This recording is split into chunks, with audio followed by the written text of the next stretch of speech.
सोचिए आप अपने घर पर बैठे हैं, मोबाइल चला रहे हैं और अचानक एक वीडियो कॉल आती है।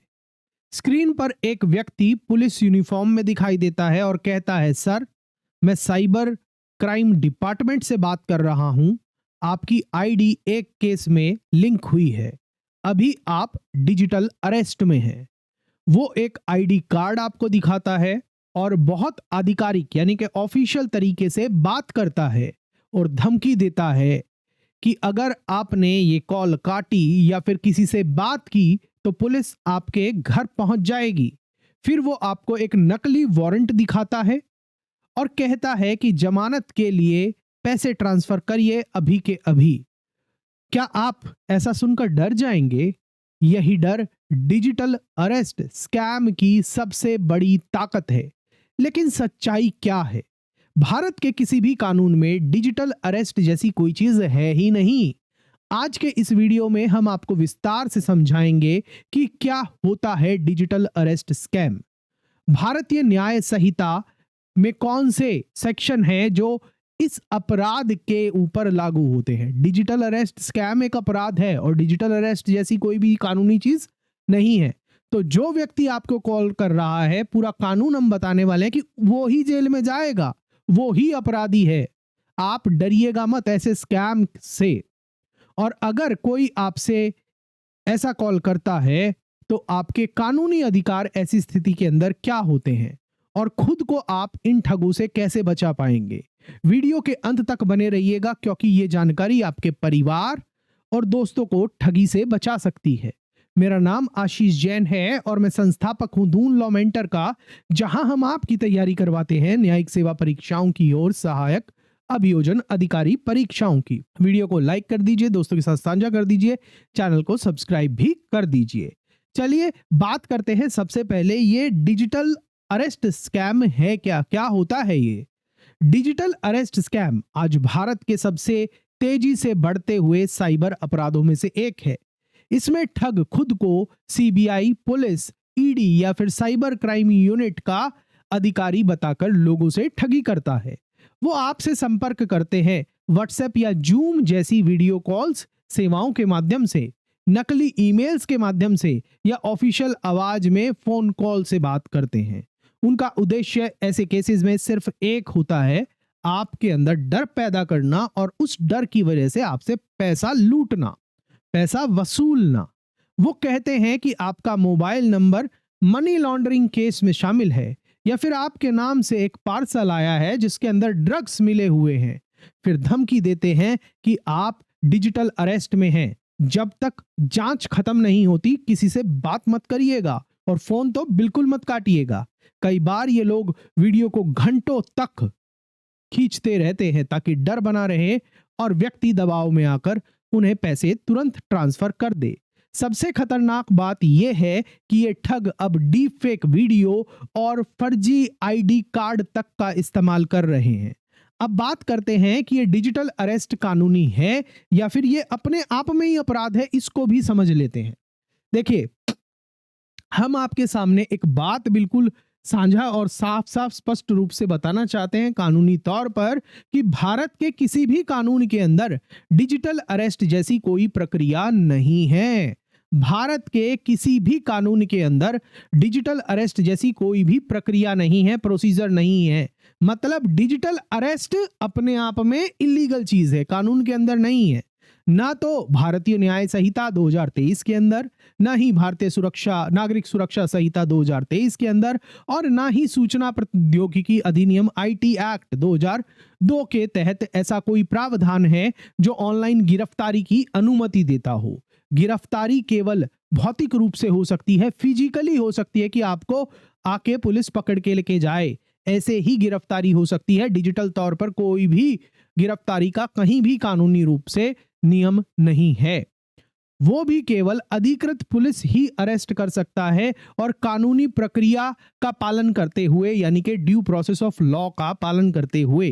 इसलिए अगर कोई कहे कि आप डिजिटली अरेस्ट है तो वो व्यक्ति झूठ बोल रहा है, वो एक अपराध कर रहा है और आपको उसको तुरंत रिपोर्ट करना चाहिए। मैटर पुलिस को, आपको असली वाली पुलिस को जल्दी से रिपोर्ट करना चाहिए और उसका फोन तुरंत काटना चाहिए। आगे बढ़ने से पहले मेरा आपसे एक सवाल है, क्या आपको या आपके किसी जान करने वाले को कभी ऐसा कॉल आया है जहां किसी ने खुद को साइबर पुलिस या फिर सीबीआई ऑफिसर बताया हो? कमेंट में बताइएगा ताकि दूसरे लोग भी सावधान रहें।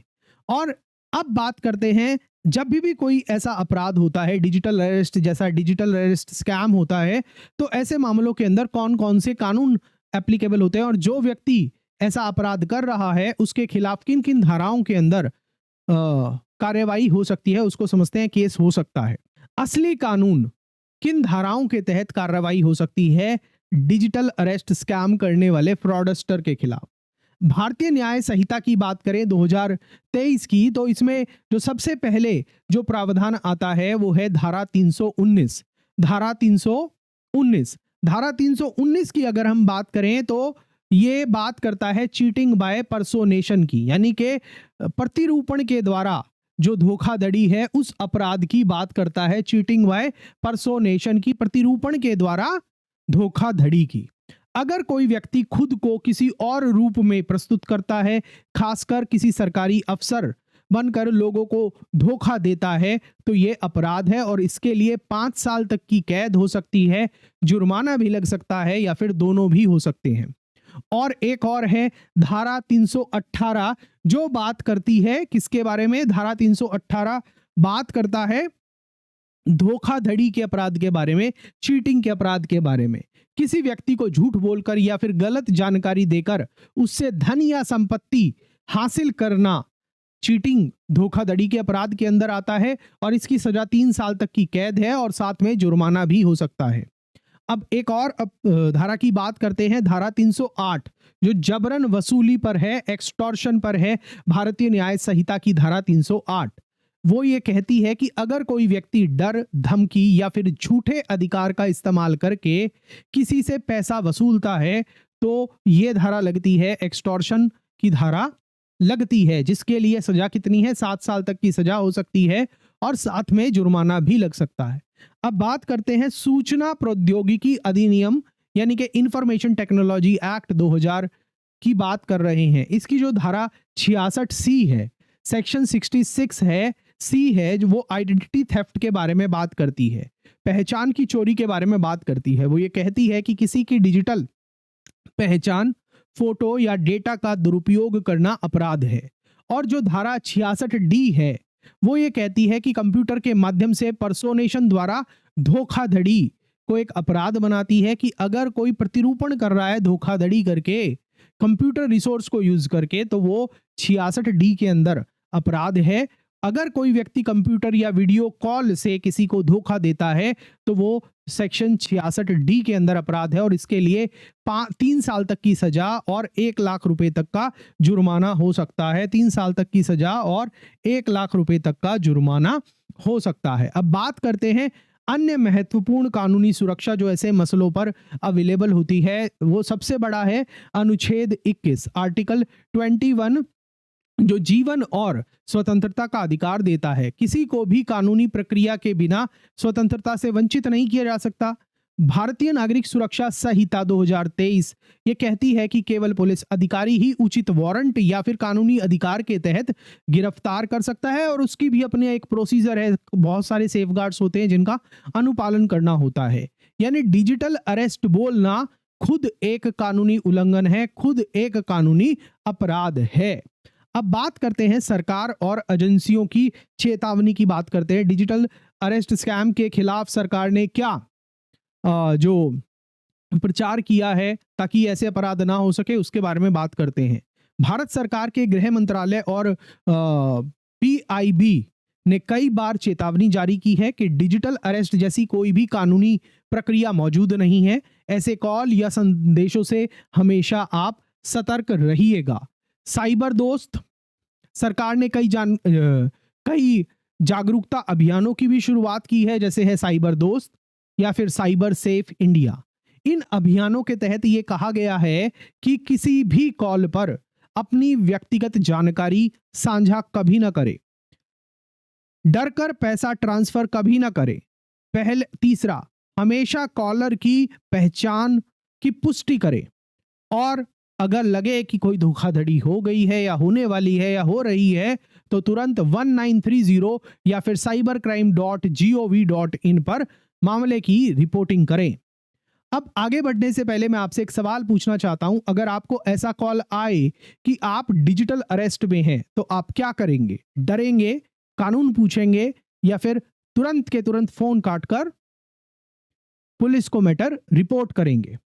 अब बात करते हैं कि ये ठग कैसे काम करते हैं। डिजिटल अरेस्ट स्कैम के अंदर जो ये ठग होते हैं ये काम किस तरीके से करते हैं, क्योंकि इनकी कार्यप्रणाली को समझना बहुत जरूरी है। इन ठगों की जो पूरी रणनीति है ना, वो सिर्फ डर और अधिकार पर आधारित होती है, अथॉरिटी पर आधारित होती है। फियर, आपके दिमाग में डर क्रिएट करना और अपनी झूठी अथॉरिटी दिखाना। पुलिस बैकग्राउंड वाले फेक वीडियो कॉल्स दिखाते हैं, सीबीआई लेटर या एफआईआर स्कैन भेजते हैं, कहते हैं कि आपका बैंक अकाउंट फ्रीज हो जाएगा और कई बार एआई डीप फेक वीडियोस दिखाकर भरोसा जीतते हैं। उनका लक्ष्य एक ही होता है कि आपको डराकर पैसे निकलवाना। ज्यादातर पीड़ित जो हैं वो शर्म के कारण रिपोर्ट नहीं करते और ठग बच निकलते हैं। इसलिए जागरूकता ही सबसे बड़ा बचाव है। अब बात करते हैं कुछ असली घटनाओं की जो हाल ही में रिपोर्ट की गई हैं। दिल्ली में 2024 का एक मामला है। एक महिला ने 15 लाख गंवाए जब नकली सीबीआई अधिकारी ने उसे कॉल किया। इसी तरह मुंबई में ठगों ने खुद को नारकोटिक्स ब्यूरो का अधिकारी बताकर लोगों से ठगी की है। हैदराबाद में एक छात्र को 5 घंटे तक वीडियो कॉल पर रखा गया, उससे कहा गया कि वो डिजिटल अरेस्ट में है। इन सभी मामलों में धारा 308 हो, 318 हो, 519 हो बीएनएस की, 319 हो बीएनएस की या फिर आईटी एक्ट की धारा 66D हो, वो सभी प्रावधान लागू हुए। अब बात करते हैं कि अगर आप कभी ऐसे स्कैम में फंस जाएं तो आपको करना क्या है। सबसे पहली बात जो सबसे जरूरी है ऐसे मामलों में, शांत रहिए। कोई भी व्यक्ति आपको फोन या व्हाट्सएप पर गिरफ्तार नहीं कर सकता। दूसरा, अपनी जानकारी कभी भी साझा ना करें। आधार, ओटीपी या बैंक डिटेल कभी भी साझा ना करें। और तीसरा, कॉल को तुरंत काटें। और चौथा, स्क्रीनशॉट या रिकॉर्डिंग रखें, ये बाद में सबूत के रूप में काम आएंगे। और पांचवा, मैटर को तुरंत के तुरंत पुलिस डिपार्टमेंट में, साइबर पुलिस के साथ, साइबर क्राइम डिपार्टमेंट के साथ साझा करें। कॉल करें हेल्पलाइन नंबर 1930 या फिर वेबसाइट www.cybercrime.gov.in पर मामले की तुरंत सूचना दर्ज करें। अगर पैसे चले गए हैं तो क्या करें? तो नजदीकी पुलिस स्टेशन जाएं, एफआईआर दर्ज करें, अपने बैंक से कंसल्ट करें और आरबीआई ओम्बड्समैन पर भी आप कंप्लेंट दर्ज कर सकते हैं। अब बात करते हैं कानूनी और सामाजिक विश्लेषण के बारे में। देखिए, डिजिटल अरेस्ट स्कैम की अगर हम बात करें तो ये केवल एक वित्तीय ठगी नहीं है, ये एक मानसिक नियंत्रण भी है, साइकोलॉजिकल मैनिपुलेशन भी है। ये दिखाता है कि कैसे तकनीक का दुरुपयोग करके लोगों की कानूनी अनजानता को फायदा उठाकर उनसे कैसे पैसे लूटे जाते हैं। उनकी कानूनी जो अनभिज्ञता है, लीगल नॉलेज नहीं है लोगों के पास, उसका डर दिखाकर उस वजह से उनसे पैसे लूट लिए जाते हैं। कानून के अनुसार ये साइबर क्राइम, एक्सटॉर्शन और पर्सोनेशन का अपराध है, जो अब भारतीय न्याय संहिता 2023 के तहत सख्ती से दंडनीय भी है। भारत ने आईपीसी से बीएनएस में जो परिवर्तन किया है, उससे कानून अब डिजिटल युग के अनुरूप हो गए हैं। लेकिन असली शक्ति कानून में नहीं है, बल्कि आपकी जागरूकता में है। इसलिए हम आपके साथ ये जानकारी साझा कर रहे हैं। जानकारी अगर अभी तक पसंद आई है तो लाइक करके शेयर कर दीजिएगा। आपकी कोई सवाल है, कोई क्वेश्चन है, कोई फीडबैक है, वो भी कमेंट सेक्शन के अंदर पूछिएगा। अब अंत में हम अपने निष्कर्ष पर पहुंचते हैं। चलो जल्दी से हम फटाफट जो भी हमने डिस्कस किया है उसका एक बार पुनरावलोकन करते हैं। देखिए, जो डिजिटल अरेस्ट है वो हमेशा फर्जी होता है, गैर कानूनी है। कानून के अंदर इसका कहीं पर भी मेंशन नहीं है। दूसरा, असली कानून के तहत गिरफ्तारी केवल पुलिस कर सकती है और वो कानूनी प्रक्रिया से फिजिकल तरीके से कर सकती है। जो लागू इसके ऊपर धाराएं होती हैं वो भारतीय न्याय संहिता की 308, 318, 319 लगती हैं, जबकि आईटी एक्ट की 66C और 66D लगेंगी। आपका बचाव क्या है? जागरूकता और मैटर को रिपोर्ट करना तुरंत साइबर क्राइम डिपार्टमेंट को। हेल्पलाइन के लिए आप 1930 पर कॉल कर सकते हैं या फिर cybercrime.gov.in पर भी मैटर की रिपोर्टिंग कर सकते हैं। याद रखिए, इन ठगों का एक ही हथियार है और ज्ञान आपकी ढाल है। इसी के साथ जो ये हमारा आज का सेशन है वो कंप्लीट होता है। तो अगली बार अगर कोई आपसे बोले कि आप डिजिटल अरेस्ट में हैं तो मुस्कुराइए और पूछिए किस कानून के तहत, और फटाफट से फोन काट दीजिए। अगर इस वीडियो से आपको मदद मिली हो तो लाइक करिए, शेयर करिए अपने परिवार और दोस्तों के साथ, और सब्सक्राइब करिए हमारे चैनल को ताकि आपको ऐसे और कानूनी अपडेट सबसे पहले मिल सके।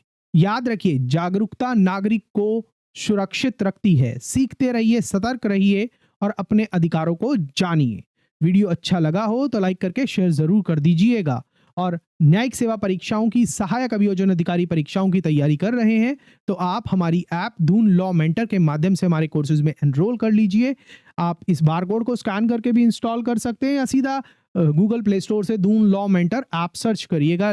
डिस्क्रिप्शन में भी लिंक मिल जाएगा। ज़्यादा जानकारी आपको हमारी वेबसाइट से भी मिल जाएगी कोर्सेज के बारे में। मिलते हैं हम आपसे अगले वीडियो में। जय हिंद।